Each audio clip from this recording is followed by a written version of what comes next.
Sister Soldier went through this just briefly. We're just not getting enough women in the key capacities, and we're over half the population. Now in the military, we're fewer, and we're getting to be more and more. But as the Secretary of Defense recently said, and it took him a while to figure it out, most of us have known this for a long time, that women and minorities in the military just don't get promoted at the rate that our male counterparts do, and who are white. And, you know, people can say, hey, if you're a PFC, you get the same pay, you get the same food. Well, that may be true, except you don't get the same opportunities. You don't get selected for general staff college. You don't get the same opportunities to move up into the same rank structures. And, you know, it's one of the examples that I use very often is the handful of people that do get those shots have done 10 times more work. So when you look at somebody like Octavia, you know, who is a command master chief, that doesn't happen very often. Mm-hmm. And the work you have to put in to get there, as you gentlemen both know, is just beyond and above everything that everybody else had to do. It's like we've heard this before, you know, women have to do it in high heels backwards. And so if you happen to be somebody who is a woman of color and, you know, so you're dealing with the gender issue, you're dealing with the color issue, and you may be dealing with other issues as well. And so I always give women that extra credit there. Mm-hmm. I give people of color extra credit. Mm-hmm. And so we're fighting a lot of issues. Now you deal with something like COVID. You deal with people being in lockdown, and you're dealing with suicide. I mean, we've all been trying to fight this for years and years and years. Why are our young people offing themselves? Well, if your choice comes down to, well, do I re-enlist and deal with a toxic command that is ignoring my skill sets or won't give me a chance, or I've been assaulted and they won't listen to me and they won't give me an opportunity, right. Or do I leave the military? So do I re-enlist, do I leave, or do I off myself? Because the private sector doesn't offer me opportunities because the job market is in a free fall. Yeah. I can't translate my skills from the military, or do I just give up? And that's what's happening a lot. And we're trying to figure it out. And people like Octavia have... Is Octavia on now? Yes. Yeah, okay. Octavia. Yeah. Yeah, and Octavia's done a lot of really important work, and she's done something in addition to all the incredible stuff of 30 years of service. And she survived Texas, which, by the way, is an amazing feat. You know, a black woman in Texas is just like, hey, girl. So she's just going away, but she served on the Defense Advisory Committee of Women in the Services, and she also chairs the VA Advisory Committee on Women Veterans. So she's also done something amazing in serving in both of those bodies, which almost nobody has accomplished. And that gives her a unique insight into how do we look at suicidology in an environment like the VA that can't keep a handle on sexual harassment for its own employees, much less for those of us who go in there for care.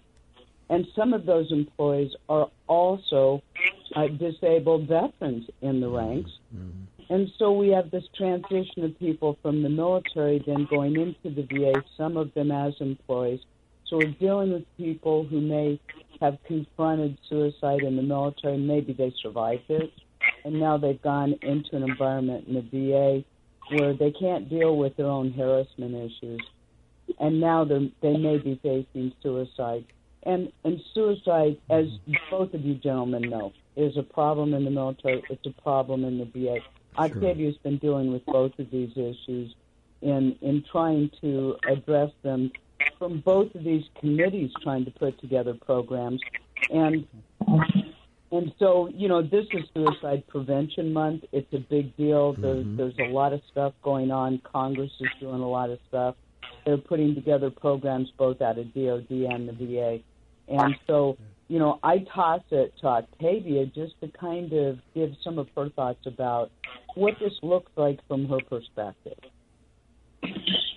Well, thank you, Diana, and definitely thank you for your kind words. And I appreciate being on the show. We appreciate having you both. Go right ahead. Oh, thank you. Thank you. From my perspective as a woman veteran, I will tell you, of course, I can't speak for Secretary of the Department of Defense or the VA, but looking at what they're trying to do with these committees that they've empowered to look at these issues is telling us that, hey, we want you to give us advice on what you think we can do with these issues. Clearly, there is a huge problem with suicides. The women's suicide rate has skyrocketed, and the homelessness rate has skyrocketed. And so when you touch on what's been going on, COVID, for example, the COVID pandemic has disproportionately affected the Black and Hispanic communities.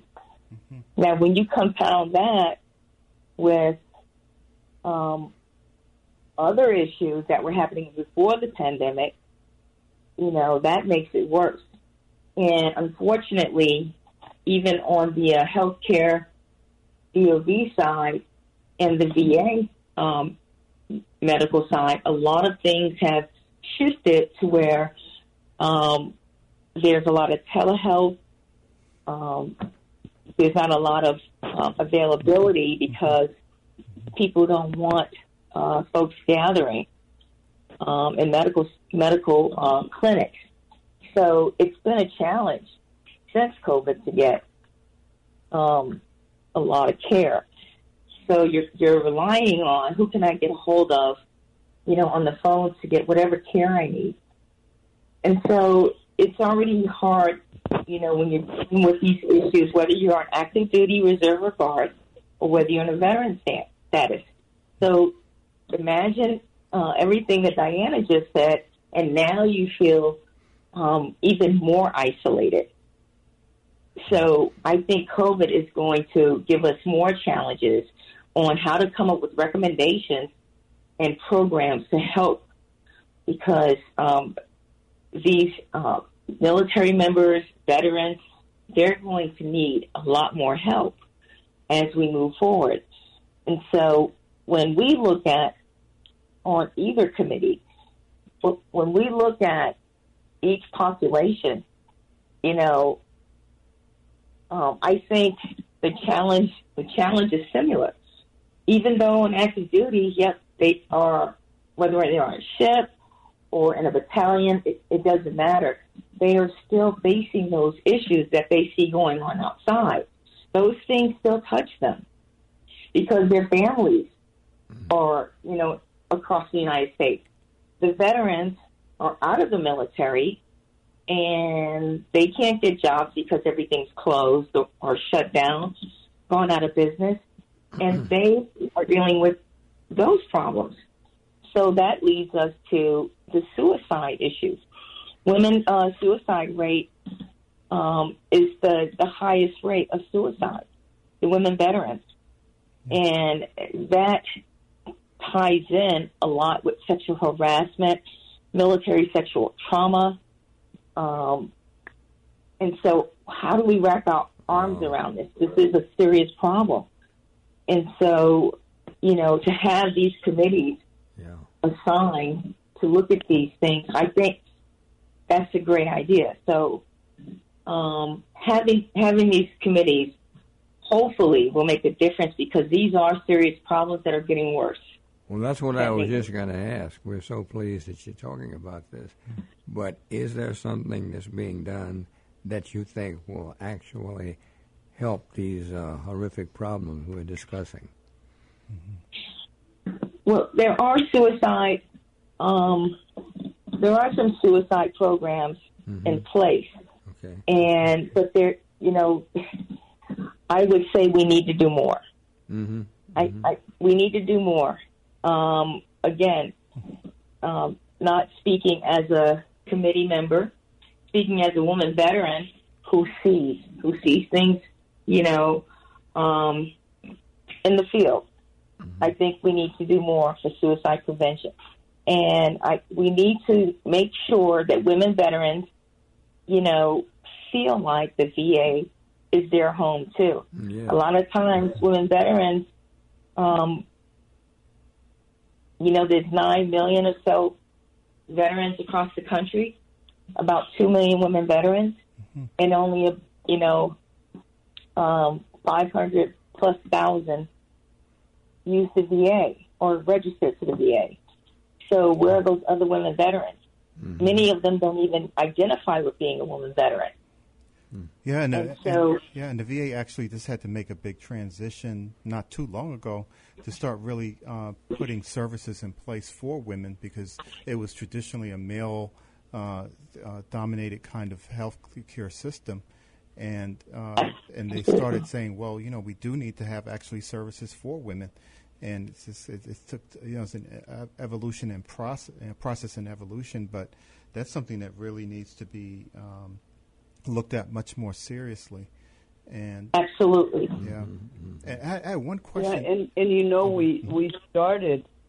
we started back pushing on them in 1985 and telling them that they weren't listening. And do you know what they told us back then is, you guys are less than 1% of the people that are even on our radar, so we don't care. They literally told us that. Oh, boy. They said, you're less than 1% on our radar, and you're less than 5% in the military. And until your numbers get a lot bigger, we're not doing anything, and we're not putting a whole lot of budget towards you. And they said that in congressional hearings. I was going to ask, was that a congressional hearing? Yeah. Oh, yeah. And then in 1992, when we finally got the Women Veterans Health Programs Act passed, they were like, well, we're not going to put huge amounts of money behind this because you're only 6%. And I said, this is going to come back. One of the senators at that time looked at me when I was testifying and said, what is it that you want?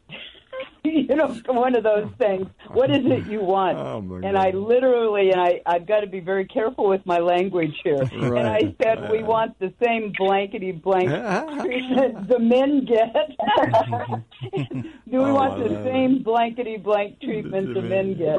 And they were kind of taken aback. I bet. They didn't and I expect said, that. I don't think you understand that we're not asking for anything special. Exactly. But at that time, you've earned that. You've earned it. Yeah. And at that time, there were literally only restrooms for women. And Octavia can speak to this. Mm-hmm. In the VA, there were no restrooms for women except outside the director's office. Pardon me one second. Outside the cafeteria. Dr. Arnold had a question. Dr. Arnold had a question. Yeah, it's more like a comment, too, because what you were talking about earlier, and, the only way you can become promoted and you can advance in your rank is that you're given the opportunities to demonstrate your capabilities, your skills, your talents.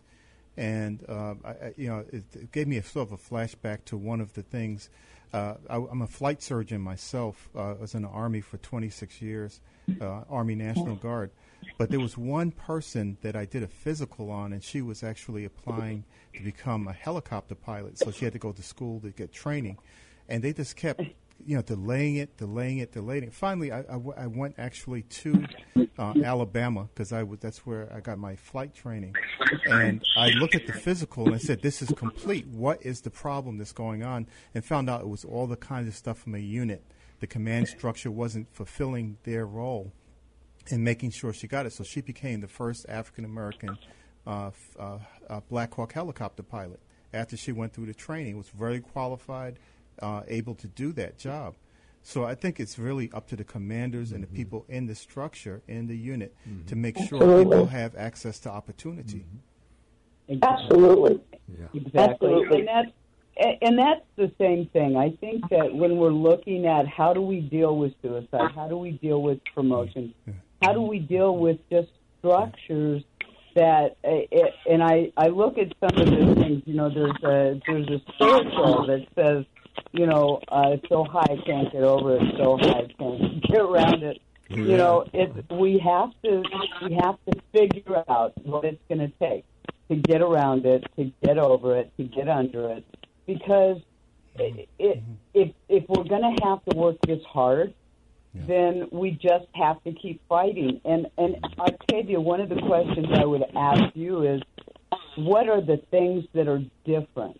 Because we keep, and this is something that people don't want to listen to and they don't want to hear, which I did have, I saw this constructed by Melissa Bryant, who used to be with American Legion. I saw it constructed by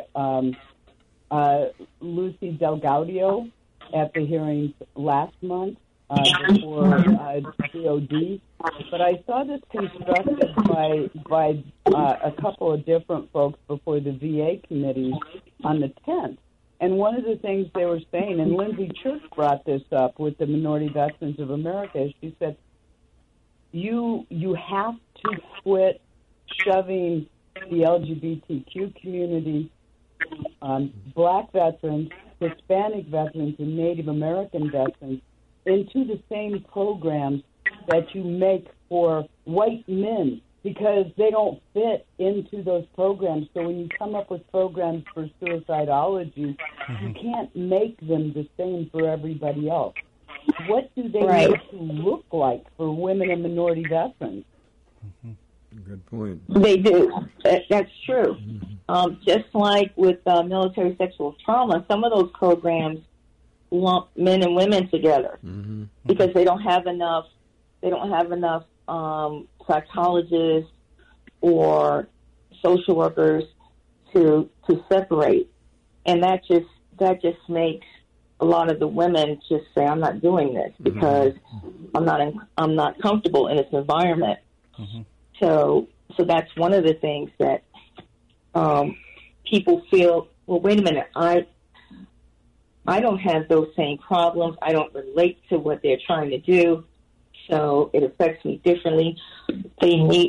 Programs need to be set up based on my issues, the things that apply to people that look like me, people that go through the same things as me culturally, and recognize that. So, you know, one of the things I think, Diana, you may have mentioned it, that's what people want. It's like when you say, what do you all want? It's a woman veteran, for instance, wants to walk into a VA and know that there's comprehensive health care for her in there. Not, well, you know, we've got this over here for you, but everything else has to be out in the community. That's not really feeling inclusive. And so it's great if you have that conduit to get your care if you need it. So that's good. But ladies, I hate we're having such a great conversation here. But we're actually out of time. We have some. Wow. But we'll be getting back to you. You're giving us some great information. Okay. Diana Danis, and also, of course, Octavia Harris of the Navy. Well, thank you so much. You are more than great. Great information you provide. Absolutely, great information. Now we want to and all of our veterans matter. Introduce, not introduce, but bring forth our executive producer, Glenda Smith. Glenda, hi. Good afternoon, or I should say good evening, everyone, and thank you to Diana, the beautiful Diana Danis of Women Service, Women Who Serve. Thank you so much for your partnership. We greatly appreciate all our partners. Sister Soldier of She Serves, She Voices, She Vet Inspire, all of the partners. Thank you so much. It is with heavy heart that we acknowledge a personal friend of mine, personally speaking, who's been like a brother to me since 1997, who took me under his wings at Rainbow Push, and who taught me, who mentored me, who guided me, who inspired me, Mr. Mark Allen, made his transition this morning. So I personally dedicate this show to him, from me to him, because I know what I know because of Mark. He taught me constituency service. He taught me get out the vote. He taught me grassroots community outreach. He taught me everything that I know in terms of understanding the foundation of politics. And so I just, to the family members of Mark Allen, I'm speechless. I'm speechless.